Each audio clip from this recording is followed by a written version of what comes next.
అంబేద్కర్ కోనసీమ జిల్లా ద్రాక్షారామ భీమేశ్వర స్వామి ఆలయంలో శివలింగం ధ్వంసం ఘటనలో ద్రాక్షారామ తోటపేటకు చెందినటువంటి శీలం శ్రీనివాసును పోలీసులు అరెస్ట్ చేశారు.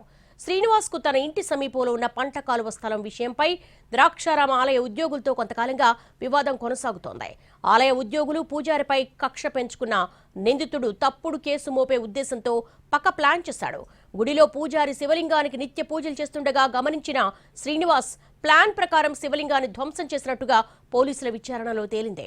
ఈ ఘటనతో భక్తుల మనోభావాలు తీవ్రంగా దెబ్బతిన్నాయని, ఇలాంటి చర్యలను ప్రభుత్వం తీవ్రంగా పరిగణిస్తుందని జిల్లా ఎస్పీ రాహుల్ మీనా తెలిపారు. నిందితుడిపై చట్టపరమైన కఠిన చర్యలు తీసుకుంటామని, అలాగే ఆలయాల్లో భద్రతను మరింత కట్టుదిట్టం చేస్తామన్నారు. నిందితుడిపై 298, 324/4 సెక్షన్స్ కింద కేసులు నమోదు చేసినట్టుగా చెప్పారు.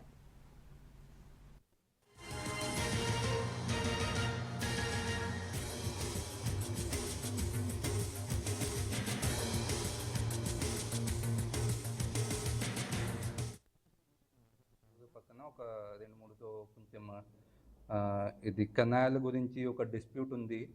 అది దీంట్లో అది నేబర్తో ఒక ఇక్కడ టెంపుల్లో పని చేసిన వాడు ఒక ప్రీస్ట్ అక్కడ వచ్చి పూజ చేస్తారు. అది చూసి అతని నుంచి కొంచెం రివెంజ్ భావనతో అక్కడ వెళ్ళి హీ హ్యాస్ డిస్ట్రాయిడ్ దట్ శివలింగం. అది కొంతమంది అంటే మీడియాలో ఏం సర్క్యులేట్ అవుతుంది అంటే హీఈస్ అ కన్వర్టెడ్ క్రిస్టియన్ కానీ అలాంటి ఏం లేదు. అతనికి చూస్తే అతని బాడీ మీద కొంచెం శివ్ భక్తులు లాగా ఉన్నారు, బాడీ మీద టాటూస్ కూడా ఉన్నాయి.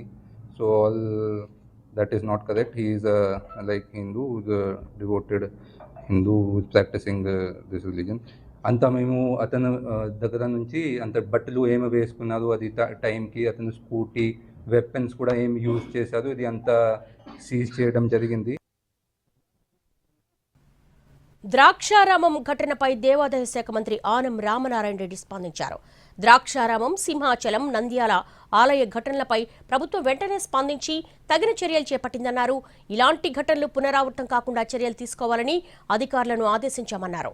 ఆలయాల పరిరక్షణ, భక్తుల భద్రత తమ ప్రభుత్వ ప్రధాన లక్ష్యమని స్పష్టం చేశారు. వ్యక్తిని దొరకడం ఏంటి అనేది ఆలోచన చేస్తే అతనిచ్చిన సమాచారం అయితే మరొక వ్యక్తితో తనకున్నటువంటి కక్ష వల్ల ఆ ఆలయంలో ఏదైనా చేస్తే ఆ ఆలయంలో ఉన్న వ్యక్తి మీద చర్యలు తీసుకోవడానికి ఉంటుందని చెప్పి అతను తన కక్షని ఆ విధంగా తీర్చుకున్నాడని, రెండవది ఈ పని చేసిన వ్యక్తి కూడా ఒక చిన్న స్థాయి వ్యక్తి, ఆర్థికంగా కూడా చిన్న స్థాయి, పక్కన ఉన్నటువంటి ఇనప సామాన్ల దగ్గర పనిచేసేటువంటి వ్యక్తి.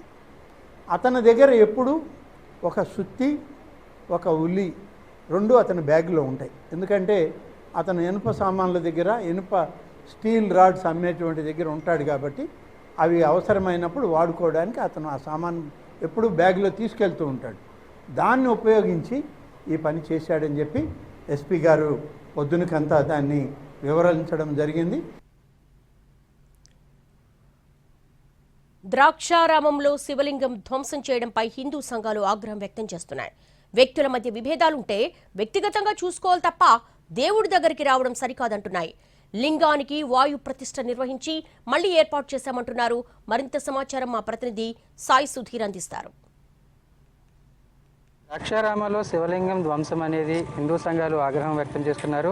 ఎంతో పురాతనమైన ద్రాక్షారామంలో ఎన్నో దశాబ్దాల కింద ఉన్న శివలింగాన్ని కావాలని ఉద్దేశపూర్వకంగా శ్రీనివాస్ అనే వ్యక్తి ధ్వంసం చేయడం కలకలం రేపుతుంది. దానికి సంబంధించి ప్రస్తుతానికైతే వాయు ప్రతిష్ఠ చేసి మరొక శివలింగాన్ని ఏర్పాటు చేసినప్పటికీ కూడా ఇది ఎప్పుడు ఈ ఆలయ ఆవరణలో ఎప్పుడు ఇటువంటి సంఘటన జరగలేదు. ఎంతో గోదావరి నది తీరాన ఎప్పుడు తమకు కూడా తమ ముందు తరాలకు కూడా తెలియని ఈ కపాలేశ్వర స్వామి దగ్గర ఉన్న ఈ శివలింగానికి సంబంధించి మళ్ళీ శివలింగాన్ని పునఃప్రతిష్ఠ చేసినప్పటికీ కూడా అసలు ఎందుకు ఈ ఘటన చేశాడు, ఏమైంది అనేది పూర్తి స్థాయిలో హిందూ సంఘాలు కావచ్చు, అదేవిధంగా భక్తులు ఆందోళన చెందుతున్నారు. అసలు ఏం చెప్తారండి మీరు ఈ ఘటనకు సంబంధించి?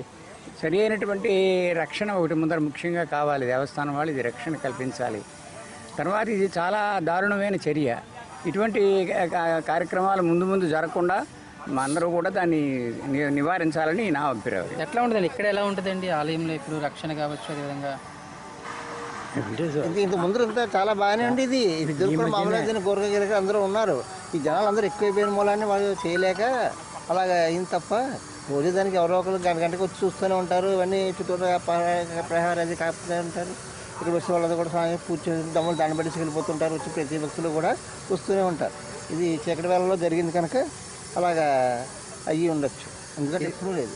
దక్షిణ కాశీగా పేరు పొందిన ఈ పంచారామ క్షేత్రాల్లో ఒకటైన ద్రాక్షారామంకి సంబంధించి ఇక్కడ ఈ శివలింగాన్ని ధ్వంసం చేసి పూర్తిగా బయట తీసుకుని వెళ్ళిన పరిస్థితి. దానికి సంబంధించి ప్రస్తుతానికైతే శ్రీనివాస్ని పోలీసులు అదుపులోకి తీసుకున్నారు. అదేవిధంగా పక్కనే ఉన్న కోనేట్లో ఈ శివలింగాన్ని పాడివేయడం, అదేవిధంగా దానికి సంబంధించి కూడా హిందూ సంఘాలు, హైందవ సంఘాలు ఆగ్రహం వ్యక్తం చేస్తున్నాయి. ఖచ్చితంగా దేవాలయానికి సంబంధించి, దేవస్థానానికి సంబంధించి చుట్టూ పరిరక్షణ, అదేవిధంగా ప్రొటెక్షన్ ఏర్పాటు చేయాల్సిన అవసరం ఉంది. ఇలాంటి ఆకతాయిలకి